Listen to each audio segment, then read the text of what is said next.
febre mundial, ao contrário dos jogos tradicionais, não é para ser jogado em casa.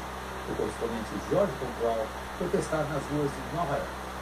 O jogo virou uma febre nos 3 países onde foi lançado no início do mês: Estados Unidos, Austrália e Nova Zelândia.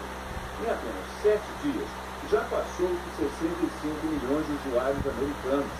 O Pokémon GO junta 2 recursos: a localização do geoposicionamento através do Google Maps e os famosos monstrinhos.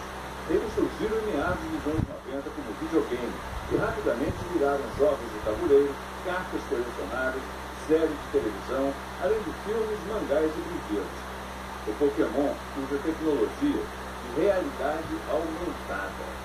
As imagens de computação gráfica são sobrepostas às imagens reais capturadas pela câmera do celular.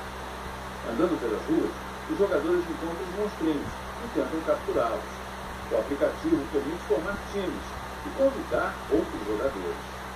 O joguinho é viciante. Comecei a jogar hoje, já capturei 12 monstrinhos, cheguei no nível 3. Vou ter que parar, senão não vou conseguir fazer mais nada. Olha o vídeo que eu fiz quando capturei o monstro Pinsir, hoje de tarde. Quando eu cheguei nessa praça e virei aqui, o monstro apareceu ali na calçada. A realidade aumentada faz ele surgir como se fosse de verdade. Eu joguei a primeira bola, errei. Joguei a segunda bola, capturei o monstro. Já aconteceram incidentes preocupantes. Esta adolescente foi atropelada e ficou bem ferida quando atravessava esta rua tentando capturar um Pokémon. Um jovem foi assaltado num parque, atraído por bandidos que o convidaram, através do aplicativo, a pegar um Pokémon. Ficou sem o celular, a carteira e o automóvel.